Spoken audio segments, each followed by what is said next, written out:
the Superintendent of Police Mbale,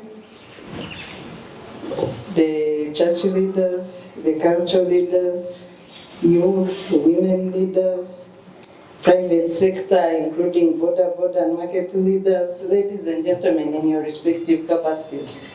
I will get to know more details as I listen in. Good morning to you all. Good morning, madam.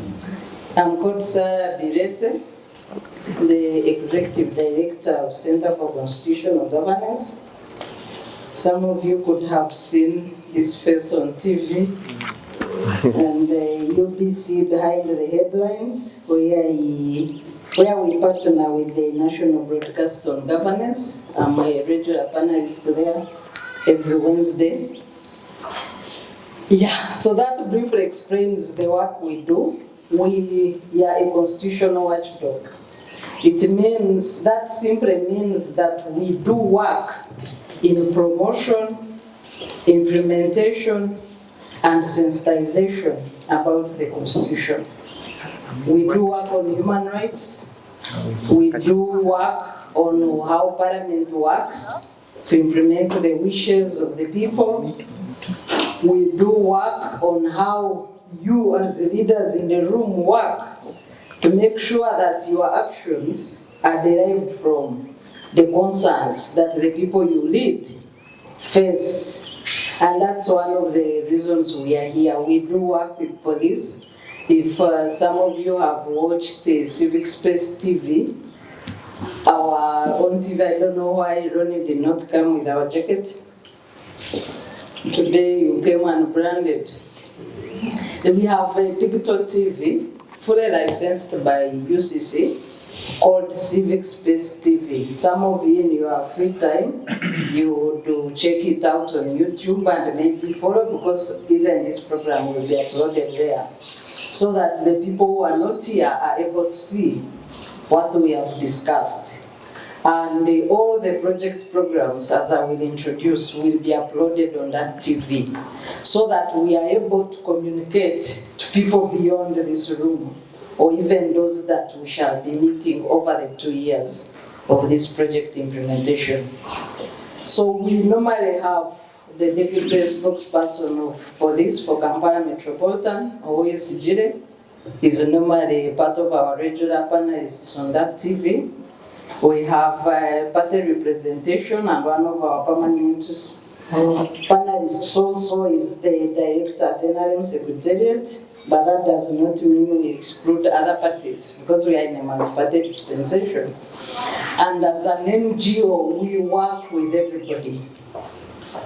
Our political views, personal political views, not with the standing. So normally in some areas, because we discuss politics, in some areas we are branded opposition. Not that there is any law that stops us from associating with any party, but because of the current political context we are in as a country, we do not prophesy, or even, personally I don't hold any party card, but we do not publicly associate with any political party, so that we are able to do our work as non-governmental organizations. But I have marked that there is no law that stops NGO leaders from belonging to a political party. But we do not, because we don't want to be misunderstood. And that's why I've tried to wear a multicolored dress today. So that none of you looks at me with any political eyes. So I hope that has been sorted. That normally it is an issue when we are, so we need to introduce ourselves in a clear manner, because this project will be permanent. Tentatively it is 2 years, but it will remain. So it's not that we are coming here and we are visitors. You better give us some accommodation around. We have an office, we have established an office. Simon, briefly, can you introduce yourself and the contact office where it is as we begin? Please observe the COVID rules. COVID is still with us. Yes, good morning, ladies and gentlemen. Once again, I'm Simon Tito Kadapao. And most of you, my face is not new. I've interacted with most of you here. My office is inside Tasso building. And that's where my office is. So whenever there's an issue to be handled, kindly just come inside Tasso. Okay, most of you know where Tasso is. Tasso Mbale. Okay, thank you. And your telephone number? Then my telephone number is 0783 5038 0783 5038 81. And I'm a project officer for this activity here. Thank you.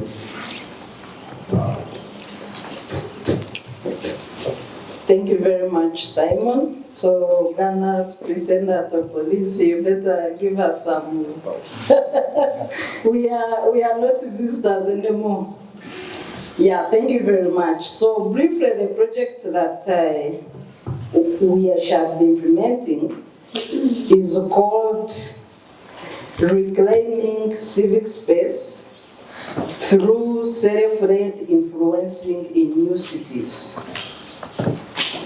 Reclaiming civic space through self-led influencing in new cities. And Mbale is our pilot.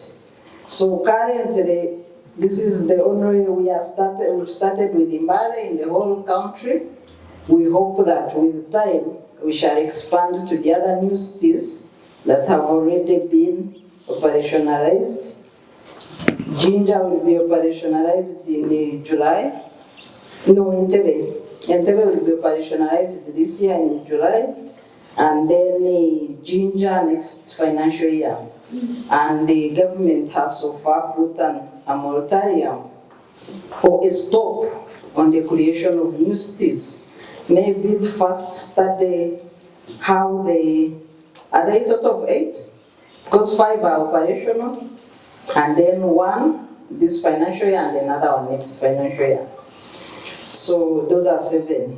So government has put a stop now on the creation of cities to see how you people march. And the reason that brings us here is that new cities come with new opportunities, but also new challenges.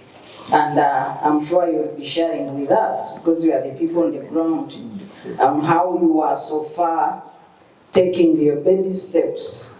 Of course, the towns that were selected, or districts, to be cities, most of them had attained middle income status.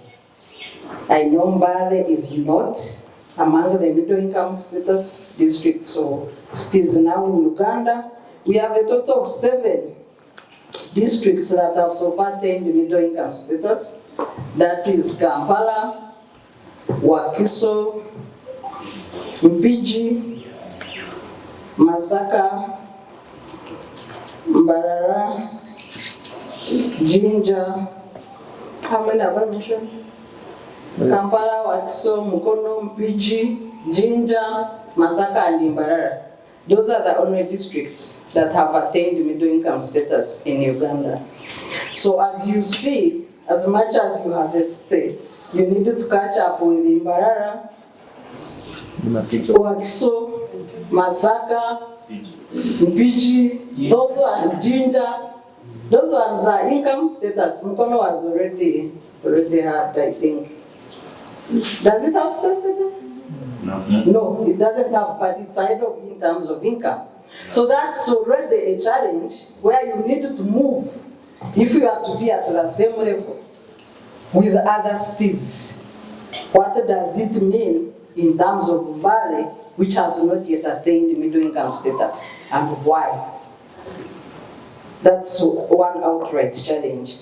So the objective of this project is to create avenues or platforms for capacity building, to amplify voices of local and marginalized groups for mindset change to influence their governance. So part of the discussions or the focus of our discussions will include the economic that I've mentioned. If you are in a meeting of urban cities in Uganda, what issues should you front as leaders of Mbale City? How can you, for example, push to make sure that by next year or 2 years, you attain middle income status? Because that means more revenue generation at the state level, but also improve the livelihoods of the people that you lead. So that comes also with the challenges of social. Middle income status is not just a money in your pocket issue. It means improve the livelihoods of the people.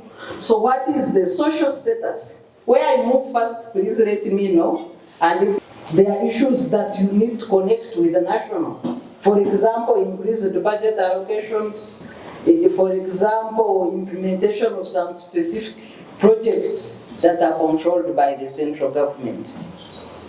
Are we together?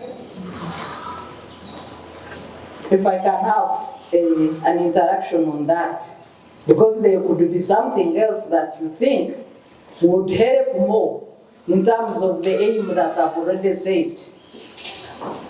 If I may repeat so that we can pick, because I don't want to stand here as if I am in a lecture room. This is a leadership but open participatory forum. So the activities we have, one is capacity building, and we shall keep doing this, because the next session will be specific on the training, on the roles and responsibilities of leaders, as well as those of the people that elected you or that you represent, in examples of the church, the cultural institutions, and other leaders that are not necessarily elected through open elections. Then we shall have strategic engagements. If we have, for example, an issue that concerns taxation or health, delivery of health services, then we shall call for specific meetings that involve the district health officer, maybe a representative of Ministry of Health, maybe a representative of Finance, if it involves the budget allocation beyond the state coffers or state budget. If it's a matter that involves education, then we shall have stakeholders in the education sector together with city representatives in education and national where necessary. Are we together? If it's a matter that needs advocacy, for example, issues of climate change and the environment might go beyond the state. You might need implementation of the Climate Act that has just been passed and not yet implemented. You might need to connect with international forums on climate change. Then we look for which partner is concerned on that issue. Are we together? So that's how the project will move, that's how it is meant to work. If it is a security matter, you might find that maybe our colleagues at the Mbale Central Police Station need the intervention of the likes of AIG Piasan Kasinja and others that we work with closely in police. So that's how the project is framed. If there are any comments or additions that you wish to share with us, you can let us know. Then beyond that, because we want to take the conversations beyond the room, we shall have engagements on TV, including the drama series. Drama series are impactful in terms of my mindset change for the people. Because at times as leaders, you might have something you want to do, and our Lord Deputy Lord Mayor might guide us on this. You might have something that you want to do that you think is good for the people, and then it faces rejection at the levels of implementation. Are we together? So those are the interventions that this project will be working on.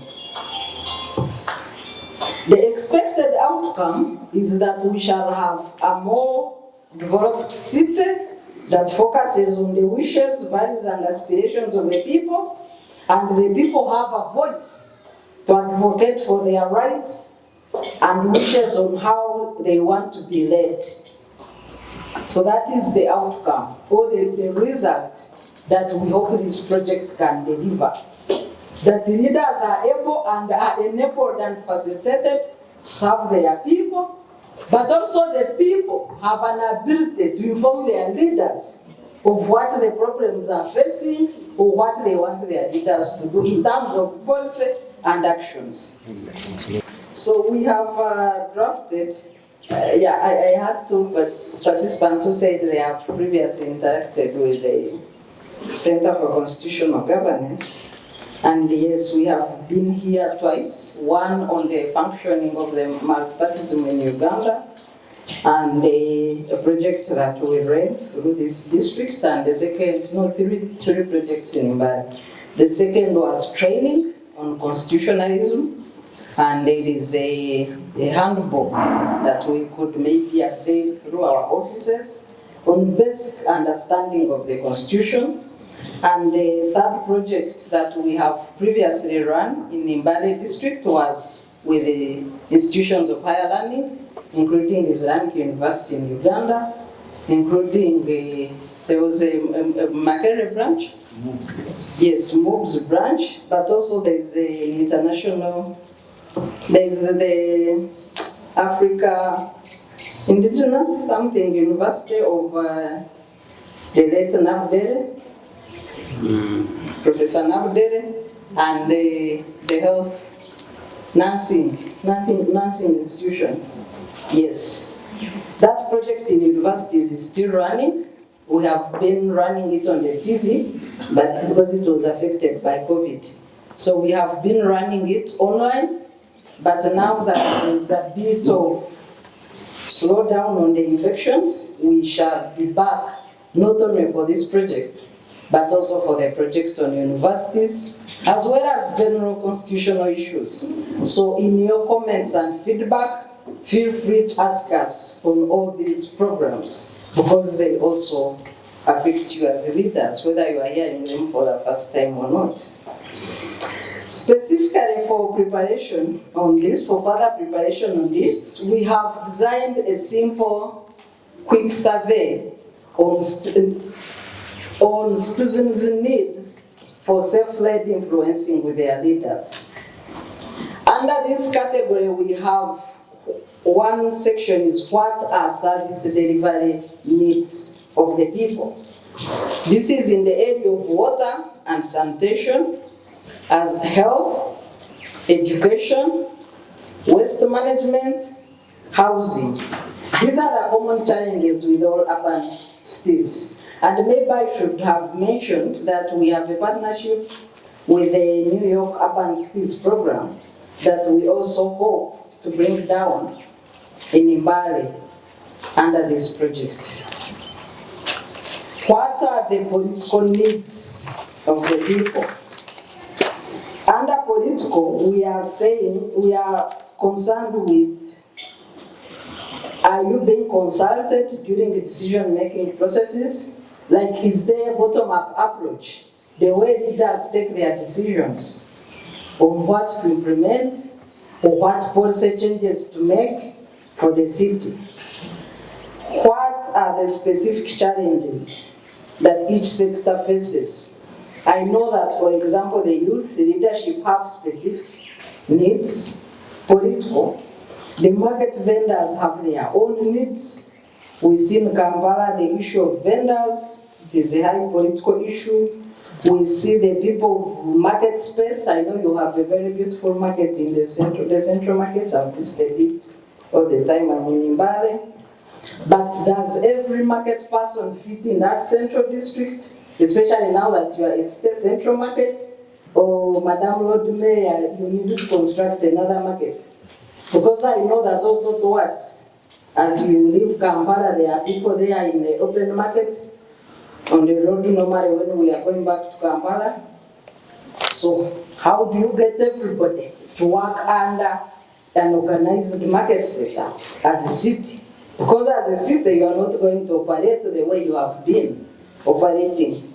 Previously, Mbale used to be known as the cleanest state in Uganda until Fort Portal overtook you, Fort Portal, which is now known as a tourism city. So what went wrong? And what did you need to do to retain that status that you already had? We have what are the security needs for your sector. Normally, of course, previously, like borders had an issue of curfew where they were excluded. The economy was open except for borders. When we go to the universities, Makerere University has an issue. All universities are open except Makerere, the biggest university that has remained under lockdown. Because the leadership is benefiting from lockdown and online teaching where they don't pay transport allowances for lecturers. And there was recently a strike. What are the economic needs? We need there to discuss the issues of taxes. What are the current taxes for the city? What are the taxes that you want to introduce? Are they acceptable for the people? We know the 4 canons of taxation. One of them is acceptability. Another one is ability to collect the kind of tax that you are levying on people. I'm sure when you are watching the news in Kampala, you see the conduct of KCC, bundling the vendors, shooting some of them, vendors fighting back, also killing the tax enforcement, which is very negative. So how will you act differently as Mbale City in terms of tax enforcement? Do you need to levy direct or indirect taxes? Because we know under taxation, the issue of is or ability to collect the tax that you levy is very important among the canons of taxation. So is the tax acceptable to the people? Is it affordable? Is it correct? Or you are also going to bring the violence of Kampala and start shooting people in Mbale? Are we together? What are the regulatory needs of your sector? And this information is very important for our leadership, Madam Lord Mayor and her team. So, any questions or comments? Yes, please.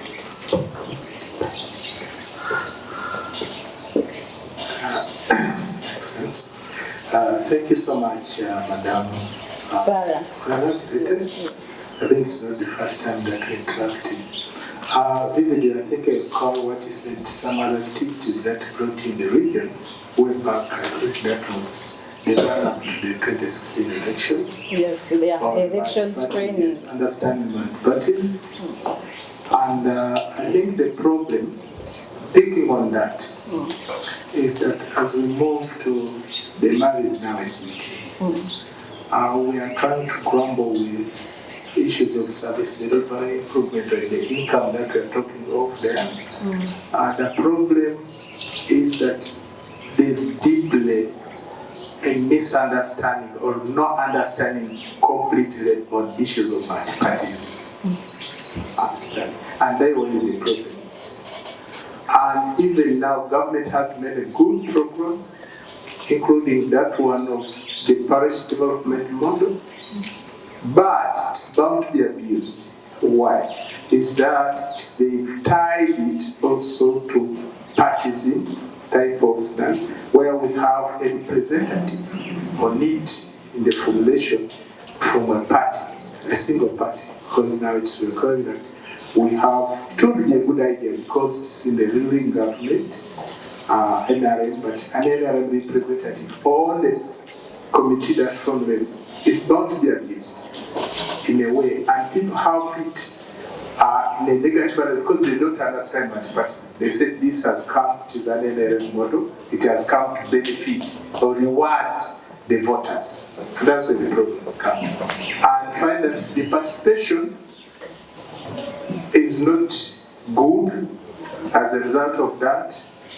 Issues of accountability coming, and we have had in some scenarios, in instances where it is when such processes are used, person will tell you that, but you see, cadres take time to learn. And so that you find that they don't easily hold one accountable because he's still learning as a cadre.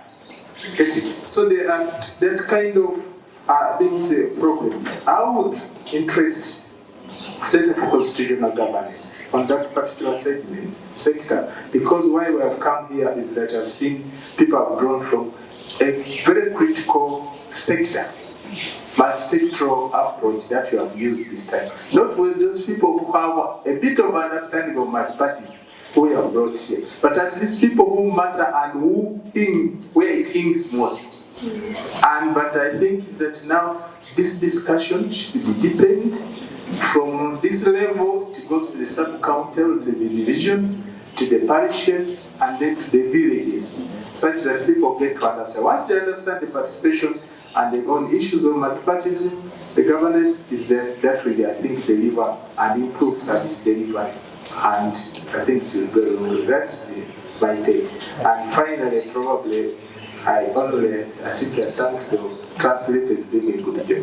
Thank you so much. Yeah, there's a hand here. As you say that in Mbale, we haven't reached the middle income status.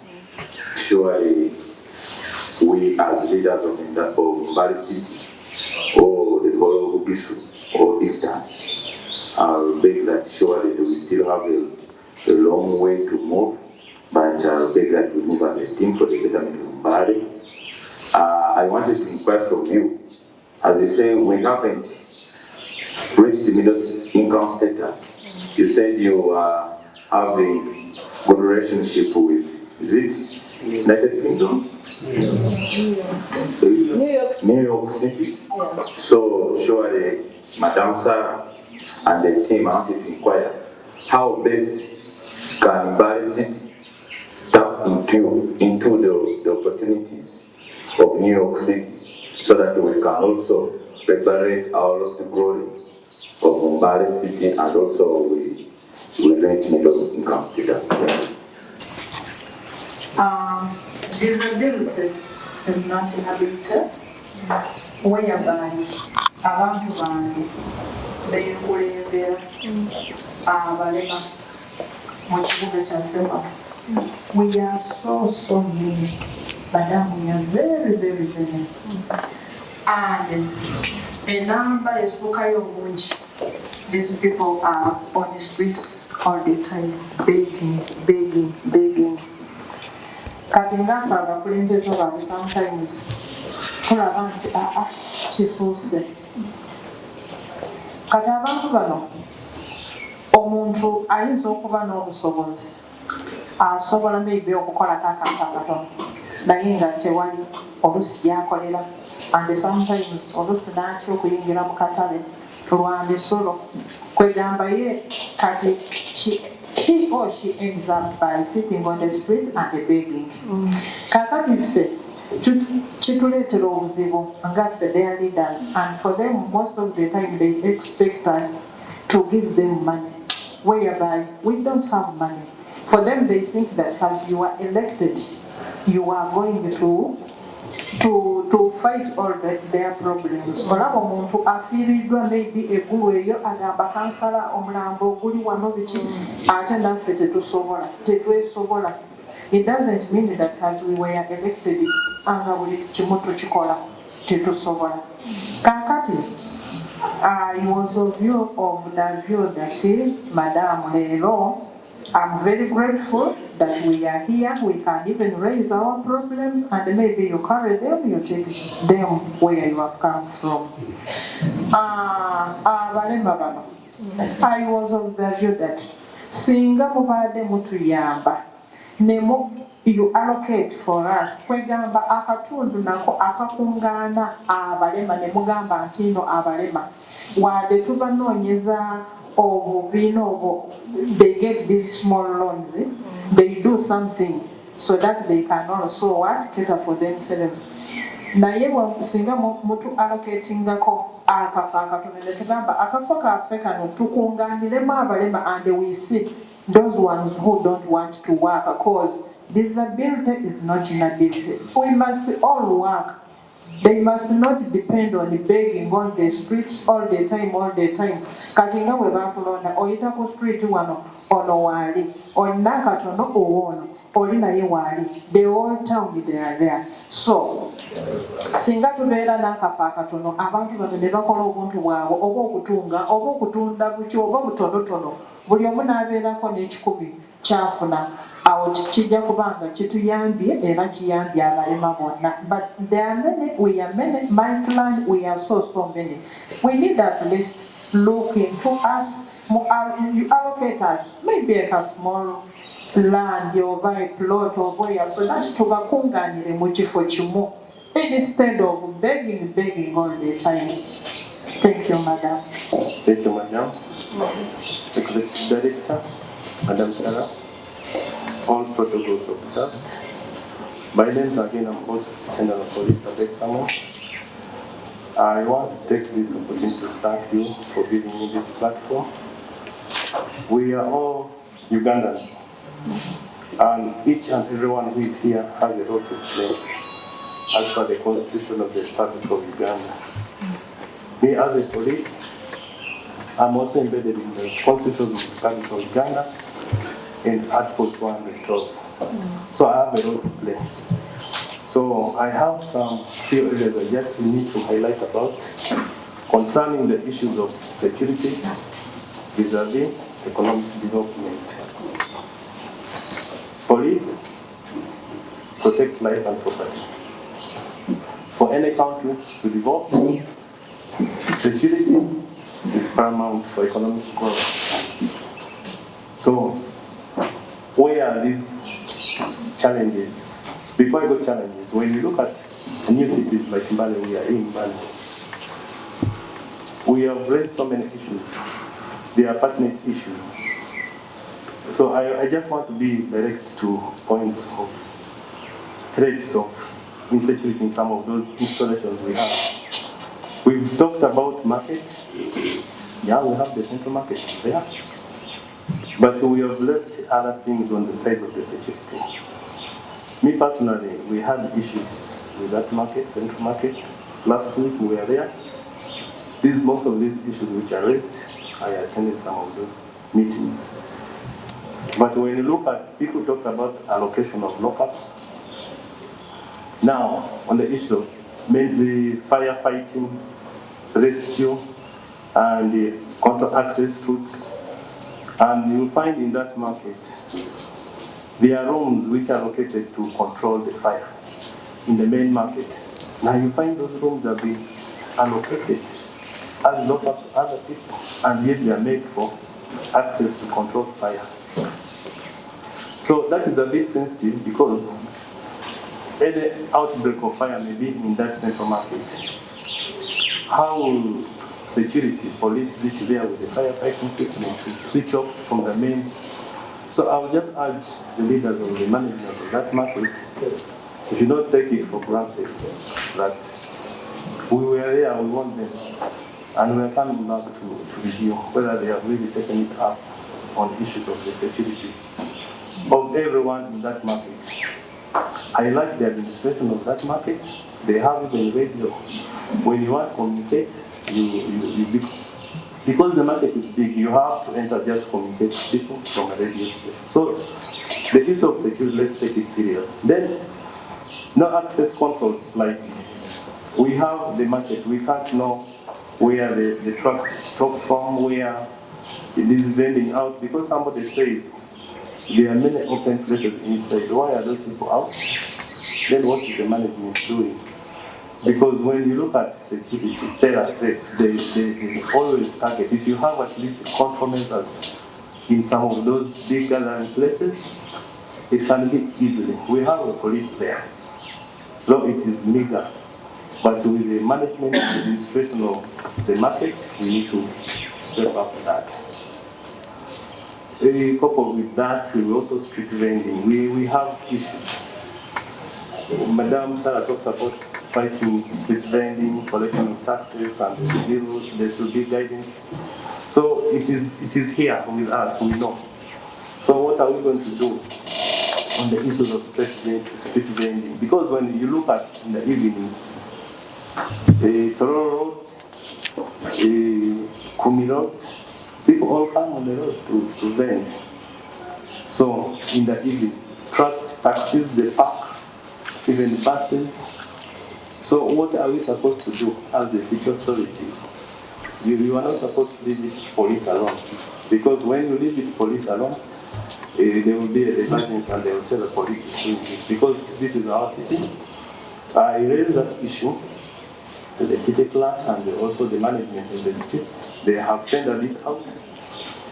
We need to enforce some of those illegalities to make our streets. Because you look at the vendors on the streets, very early in the morning you find heaps of cameras everywhere. So they do their business and they go. So you can't tell who is supposed to clean where. But when we put those countermeasures, it will help. And then again, when you look at the issue of street kids, I just want to highlight that because partly we handle it. When we get this, these are children who are in conflict with the law and they are vulnerable. Of course, when we get them from the streets, we don't put them in the cells. We try to get details from them, much as you say others come from the nation. Most of them, they don't come from Mbale here. They come from neighboring districts. So we profile them, and we involve government stakeholders, the probation office, and they come in and we profile them. And we also liaise with some organizations to at least to take them back home. Because last 2 weeks we had them, and how we did was to call the probation office profile, and even others, they mentioned about where they come from, and even they said they are from others. There's one, I think in Mbale here we had one, then another one was from Soba in Mbale district. So we knew the parents.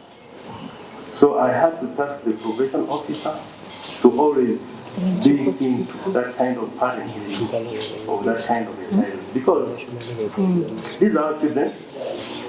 We cannot blame COVID because COVID was all over the world. I never heard that some children went on the road because there was COVID. Because it has to be the responsibility of a parent bringing up a child. So that's how we handle those street kids. And also security at school, because for economic growth and development, the education is the paramount.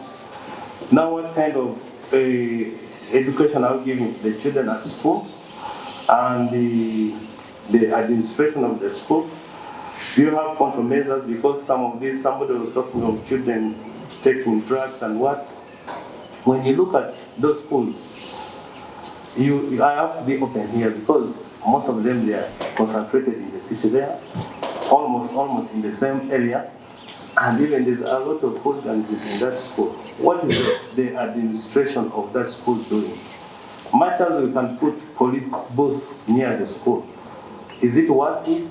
Are we training criminals or are we educating children to be better citizens? Because there are even fightings in those schools. So I would urge as stakeholders, let's all play our roles so that we don't just come here and say so and so is not doing this. So when you look at the issue of drug abuse, it's rampant in record, it is highly here. So now we're growing as a city. What do you expect? City comes up to very many good things and bad things. So me personally, I carried before the city came in and directing us to divisions. I was carrying the entire Mbale district. So there's a village called Rogoba, you all know where it is. So I did a lot of operation there. There are a lot of hectares of marijuana plantation in that area. It was covered and it is common. It is there.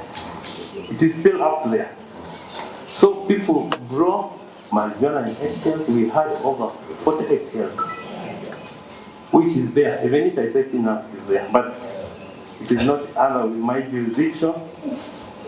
We cut over 14 acres of marijuana down with burnt. So tell me, and some of those people who are growing that, they are stakeholders. They are LC1 chairmen. They are even some people who are working. So it's a business. So where do you say that? Where do you give answer that? who is supposed to do what. So, Madam Chair, I thank you very much for this platform, but we are trying our best, but we need to do it together with you. In our close of the last article in 212, we don't do it alone. We do it with the other organizations and even youth in their community. I thank you so much. Though we have challenges, of course, challenges are always here. We shall keep on going with our work as we push on. Thank you so much. So the first comments, I know Madam addressed some of the issues and then Afande, but I will speak generally, really. The issues of service delivery and income generation, yes, it's a challenge. And maybe I want to underscore the fact that the purpose of this project is, can we work together on these challenges that you have mentioned and make Mbale City a role model for other cities to come back here and learn on how best to run the city. That is our purpose. Can we put Mbale on top by addressing the challenges facing the people and making the city work for the people so that these other new cities come to Mbale to benchmark? I remember in one of our conversations when was it called Mujasi? When he was still your LC5 chairman. Yeah? Yes, I used to have long conversations with him in the office. I come from Busheni. So he used to challenge me and say, we used to go to Busheni to benchmark on this, but now you are lagging behind, we are ahead. I used to come, so we would share notes on what is it that they got to learn in Busheni, what is it they are doing better. So we want people to take trips to come to learn from Mbale out of this project. And I know that as a collective, we can do it. So service delivery, income generation, yes. And we need to sit down and see how to raise money. And as we were communicating, I marked that one of the strategic meetings that we need to make, we don't want to let this budget process leave us behind. So I don't know where you have reached as a district, but Parliament has just passed the National Framework Paper for the financial budget 2022-2023. So we are going, among the first meetings is to organize a budget meeting or a budget conference from Mbale. We are going to get stakeholders from our side, we get the MPs, we sit down and say, where is the Mbale budget? How do we want it? And maybe we can have one or two representatives from Ministry of Finance, so that this budget process does not leave us behind, because it is one of the bigger challenges captured, and it covers everybody, including security. In Kampala, normally we have challenges with security response from police. At times you find they have a car, they don't have fuel. They have, at times they don't have a car, they say that's transport. So we need to see. And as you become a city, you are looking now at the population you migrated with from the district status. But more people are going to come. More people are going to come. So as you budget, you need to start the budget in class. Many people are going to come and set up businesses here. So how do you manage? And everything is going to increase, including criminality, including street children. Everything is going to increase. But we need an effective way of managing and responding to the challenges as they arise.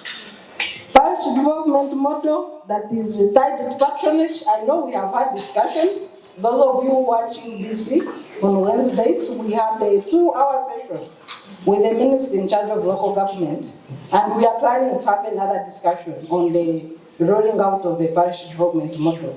So on Wednesdays, if you are at home, I know it's the only talk show, and UBC covers every part of Uganda, please try to tune in. There are also discussions on oil. You are not far from Mbale City. You are not very far. And there are spillovers that are going to be in other cities, accruing from the transition of Uganda as a petrol nation. So among our future plans, we need to look at that. How will you, because you are closer now to the Kenyan route. So people who are going to use road transport coming here, going for oil business, are going to be even some of them living here. So how are you planning that going forward? So we shall have these discussions. We are engaging with them at the national level. We have had discussions on Civic Space TV, on the parish model. We shall have more as they plan to roll out, especially since this phase was for recruitment and filling in gaps of parish chiefs and preparation stages.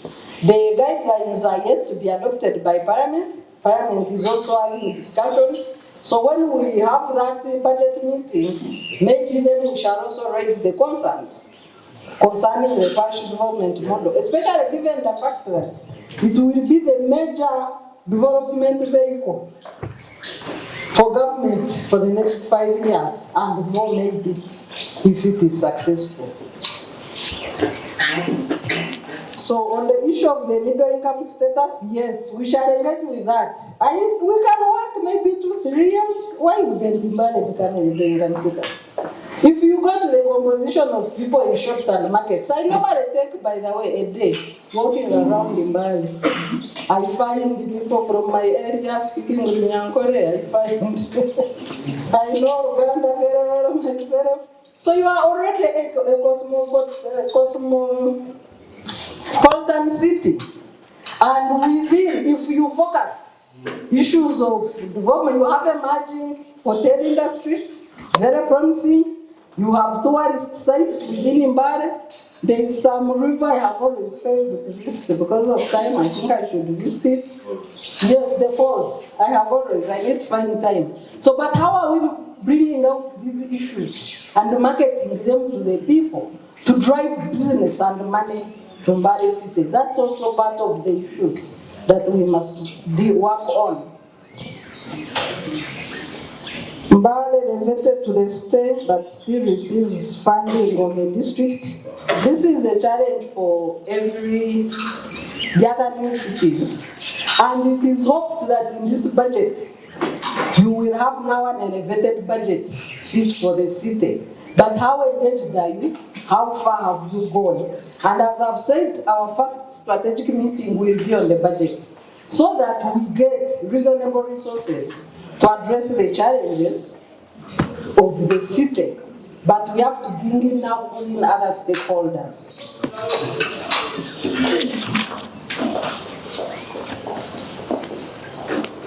Lack of sensitization in the rural areas, sub-counties which were now put in words. I used to joke with my mother. We have in our local area now it's a town council. So as people were debating the transition, I said, you are banana plantation. Because she's a farmer, she has a banana plantation and she has a farm for cows, crossbreeds.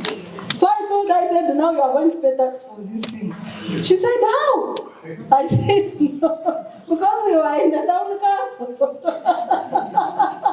So the matter of being these things are older than you.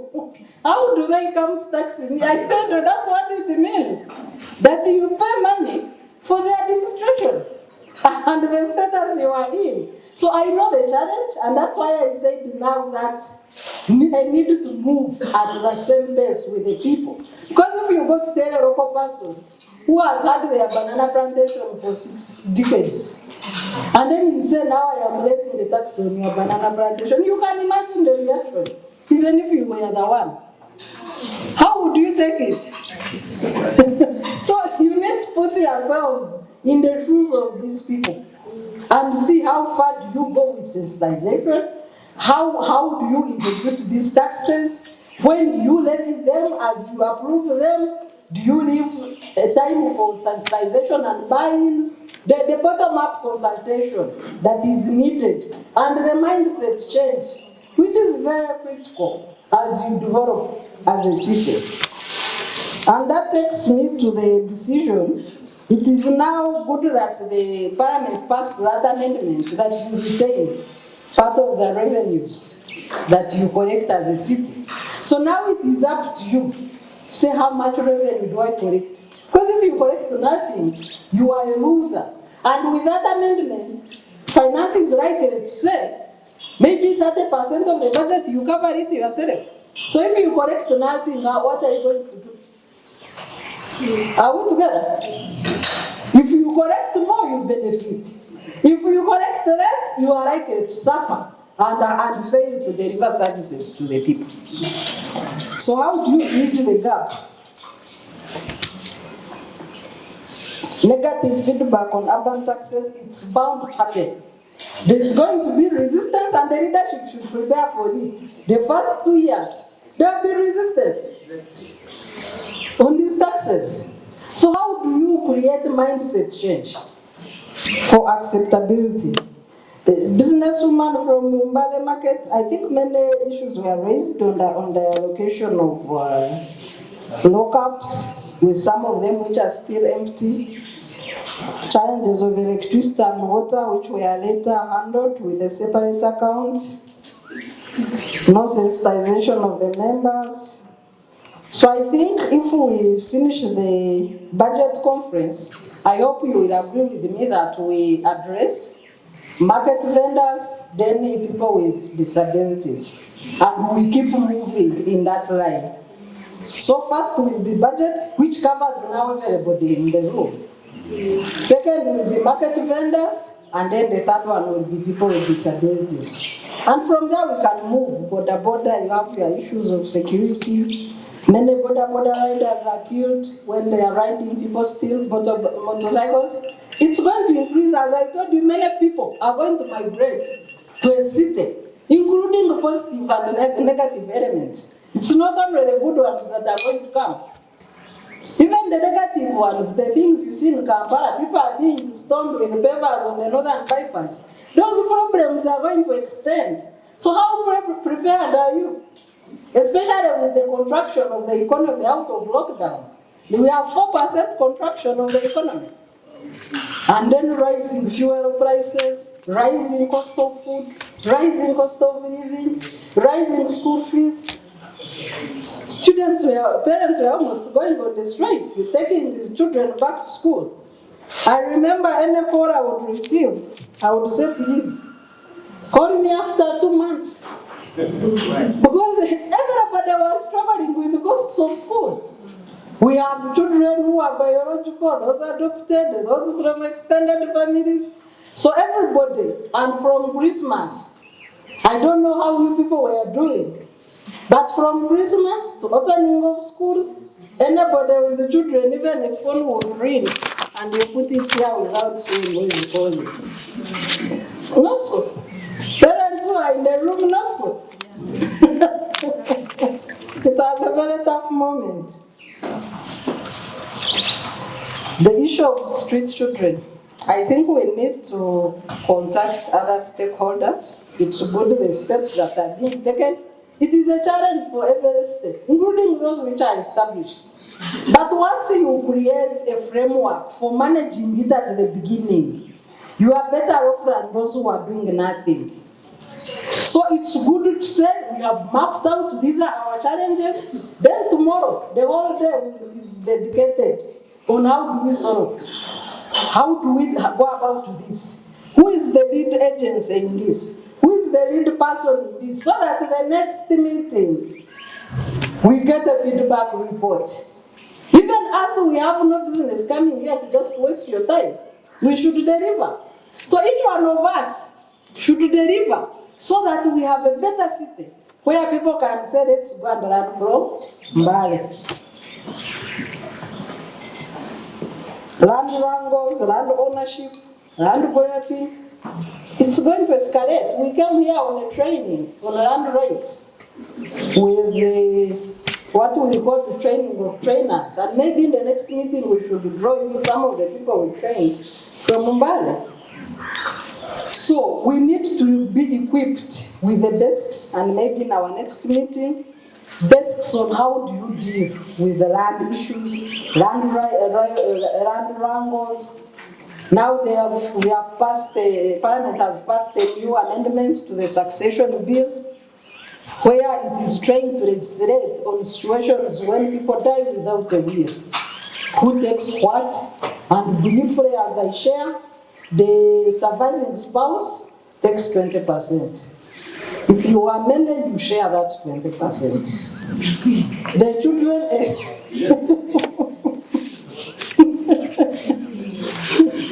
the children, all of them, the law has outlawed the issue of illegitimate children, our dear Reverend. Children do not ask to be born. How they are born is never their business, they don't apply. So that law has said this is now no longer a question. Children are what? Children. And I'm glad many churches now baptize them. Before they would not. So there has already been even that, because children, what crime do they commit? Did any of us apply to be born? No. Did we choose our parents? No. Did we discuss whether they are married or not? It's you. So I'm glad that Parliament has finally resolved that. So all children get 75%. Yes. So if they are children still undergoing education and minors, the 20% is retained for education. It's an education fund, and you need to guide the people now, going forward. People should stop quarreling and cutting each other over the property of a person that has died. So the children total is 75%. If they are minors or anybody below 25 still doing education, 20% of that is reserved as an education fund. A hair, 1%. Additional to the sharing with other children. Normally, some heirs have been grabbing property and freezing other children. I am the heir. What are you talking? Are we clear? The heir is what? 1%. If there is any other dependent of the spouse, 1, that's it. Now we have a law that is very clear. Please guide the people. Yes. Started Islamic banking. Yeah, wait, I'm coming. I've said I've started in 3 aspects. Sharia. Yes. Sharia law, we started it. Yes. They teach it at Islamic university. No, I'm coming. So I think I'm the best person to explain. Okay. 1, I am not a Muslim, also my name covers all religions. Yes. I have studied your details, including Islamic banking, including Sharia law, Mohammedan marriages, I have studied. So, Uganda as a secular state, it means it does not follow any religion. Are we together? Even the Bible has its teachings on family. Even the Quran has its own regime on family. But Uganda as a country does not follow any religion. It is governed by laws. How are these laws made? Through the Constitution, Acts of Parliament, and maybe by laws at the district, which must be in conformity with the Constitution. The same Muslim comments came during the marriage and divorce bill debate, and the bill collapsed, unfortunately. Because it was not against anybody. That's why I'm saying unfortunately. It was meant for the well-being of Ugandans. So when Parliament is making laws, unless it is a specific law, like you say we have the Banking Institutions Act, a specific law for financial institutions. So unless it is a specific law, they debate for every Ugandan. So the Committee of Parliament noted that Muslims have their own ways of managing. They took note. But the Quran is not law in Uganda. That one I want to repeat.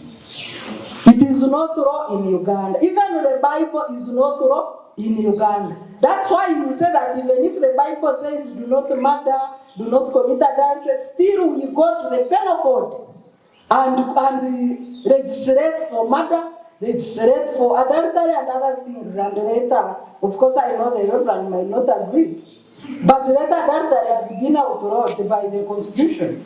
That when 2 consenting adults are doing something, don't tell us about the what? The Bible. So the same way, When you fail now for Muslims, if you want your property to be administered for now, in accordance with the Quran, please make a will.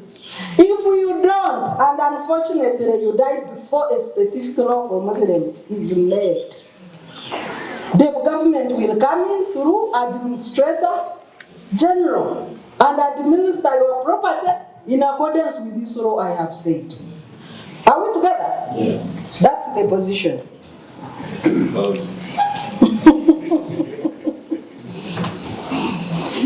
So the fate of street children, I know we have, and I looked at this comment together with the escalating teenage pregnancies.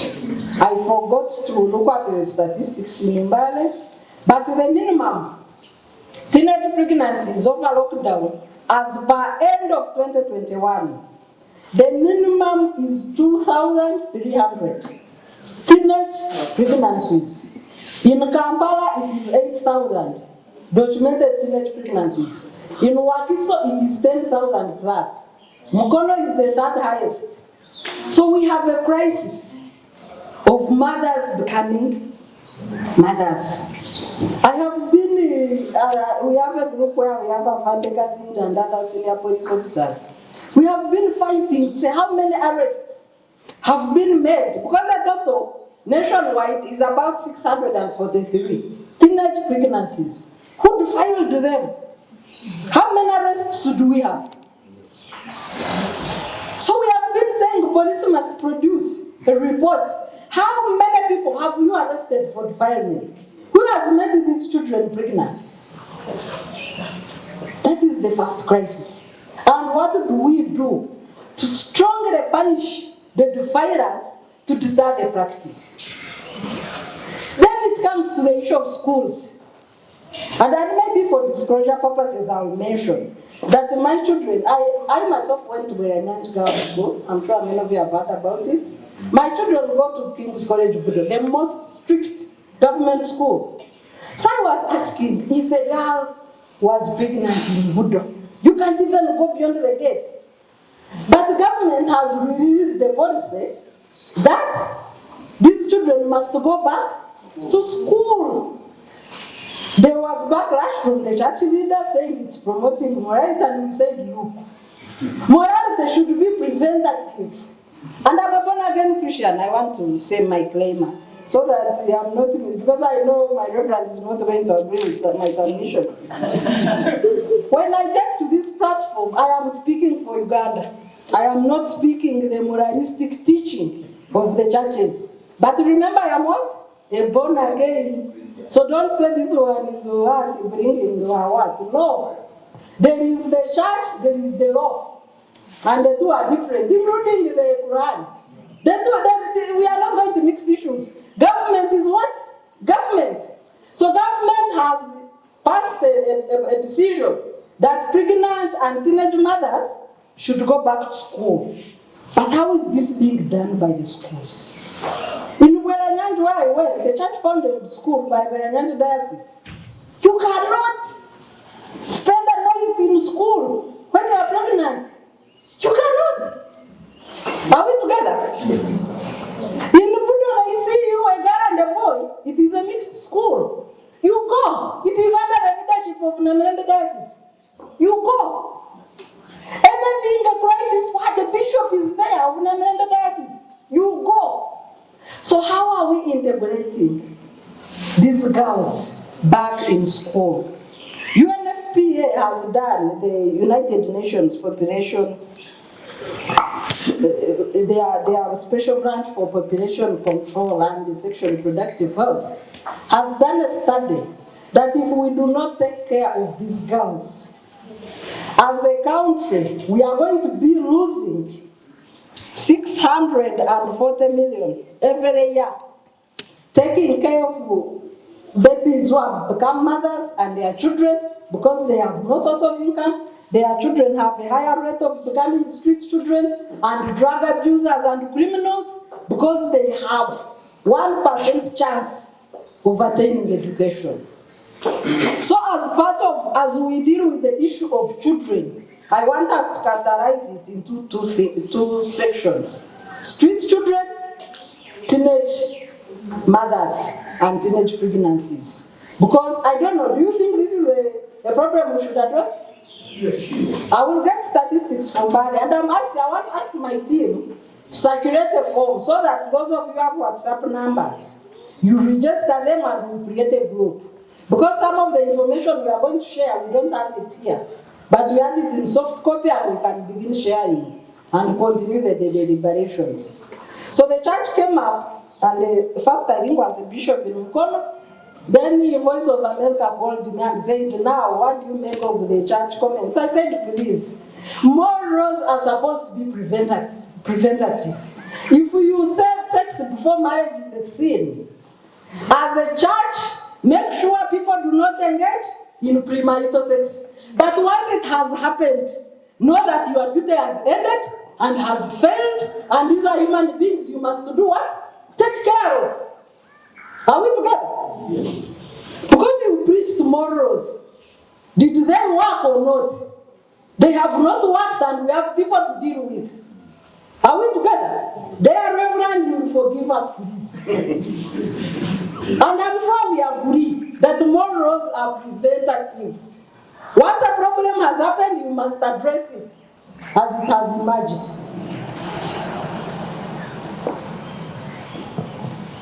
How best can we make every stakeholder to resolve the issues of insecurity? I've said tomorrow is a planning resolution session. How do we address this? Afande has told us his challenges. As leaders, you have a role to play to make sure your state is secure. Once it emerges that there is rising criminality in Mbale, even people who wanted to move here and invest will not come. Even some of the business people will run away from it. Because if I have my, for example, warehouse for wholesale selling, and it's vandalized, you think that I will go to the bank to borrow money and again put it in a risky area? If you are the one, can you? So to solve the issue of income generation, security is number one. And security is a stakeholder issue. It is not a police or whatever issue. Are we together? Surveying the land and the costs, it is a very big challenge. I'm telling you, even if somebody came to my home and said, hey, we want to resurvey your land, because I might say, please go to hell. Because I have my title. Are we together? So that shows you the level of rejection. Even you, do you think this is something you would prioritize in your expenses? Would you? So you need to know what the people are facing with. Out of COVID, people have started working. Even this the hotel is at most maybe have capacity. In Kampala, you got supermarkets which used to be congested in the evenings. You find your two shoppers. People don't have money. So as you introduce some of these things, some of them you need also to stagger them as a leadership and first enable your people to recover from the impact of COVID, depending on the urgency. Are we together? For acceptability, if I'm here looking for supper for my family, you come to tell me that I need to survey my land. Would you pay that money?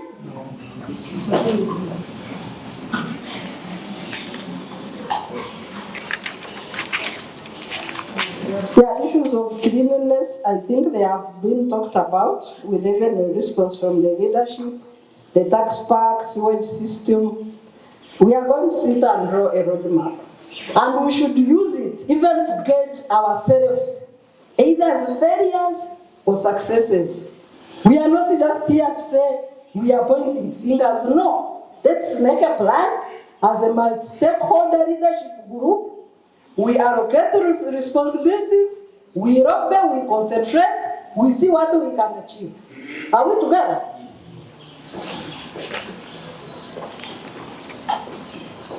Of course, that goes into drug abuse. We need to fight it collectively, including sitting with these children, seeing those that we can rehabilitate. We need a rehabilitation program with other stakeholders that work with children.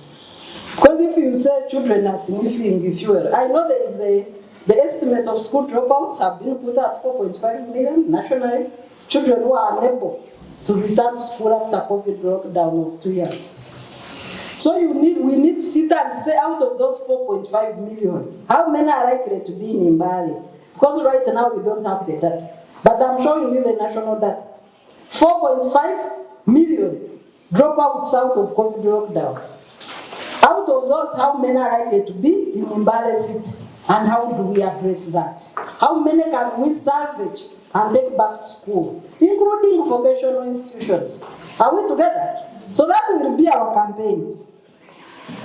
Are we consulting people? Of course, it came back, it's repeated, and I think I've answered it. Garbage collection, they say we are going to draw our own roadmap. It is granted before planning, I agree. But and you need to tell people that the decision of whether Mbale is stay or not is no longer debatable, and it cannot be reversed. Yeah, it is no longer debatable, and it is irreversible. We are a city. The challenge now is how do we move forward?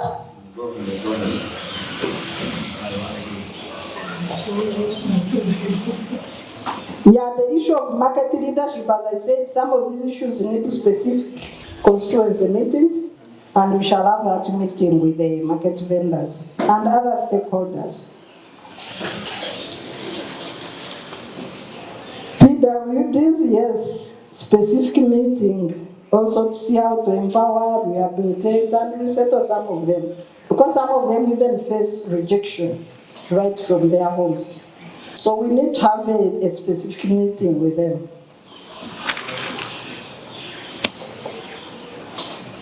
Yeah, I think I've touched on most of your issues, though he has gone. And these security in markets will be resolved. You will need his specific attendance. Will be resolved in that special market vendors meeting, but also out of the decisions that we shall take tomorrow. So I think that in brief answers the comments. There's a comment on schools and how they send children, the hours they use, because you wonder if a school is to send children for school fees, why don't you give them a cheat in the evening?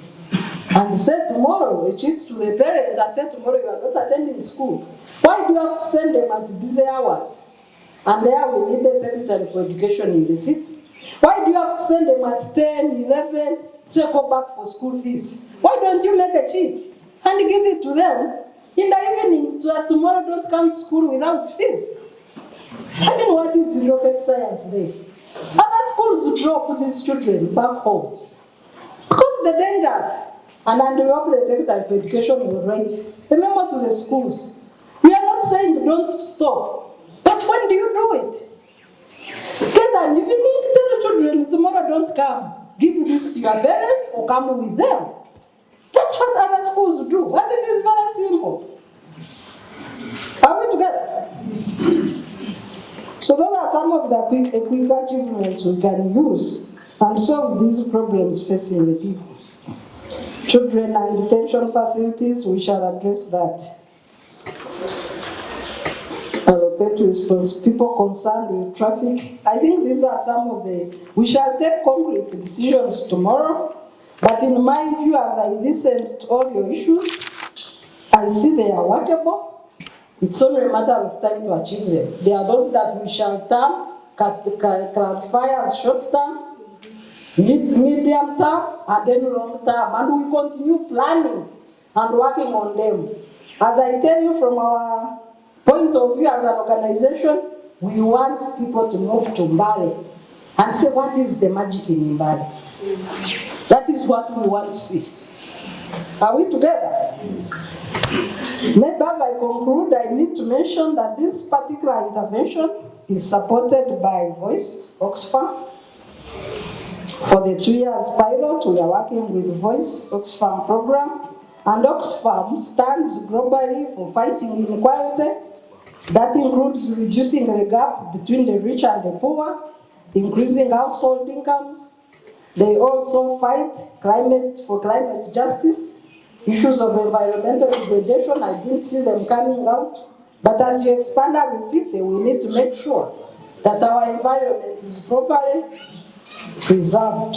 So we shall also look at that thematic area. Issues of hunger in families. Many people are sleeping hunger as we talk, and I'm sure you are aware. The survey done by Private Sector Foundation states that 75% of businesses are not likely to reopen after COVID. Some are talking on bank loans that were not staggered during COVID. Some have eaten their savings. Some have eaten their stock. Are we together? I'm sure you know these challenges. So if you have this situation in Mbale, and we shall estimate our local position as we emerge from COVID, then if you levy taxes, who's going to pay them? Or what interventions can you play at a city level to make sure people have incomes and you also have taxable income? Because taxable income should be extra in people's pockets after consumption. But once people don't have consumption income, once people do not have purchasing power, you have no taxable income, whether you levy taxes or not. Are we together? So we need to make sure that people who are driven out of COVID are considered. Those that have lost breadwinners, you might not have money, but you see the leadership is about ideas and counseling. It is not just about handouts. Are we together? So with those few comments, I hope I have not bored you.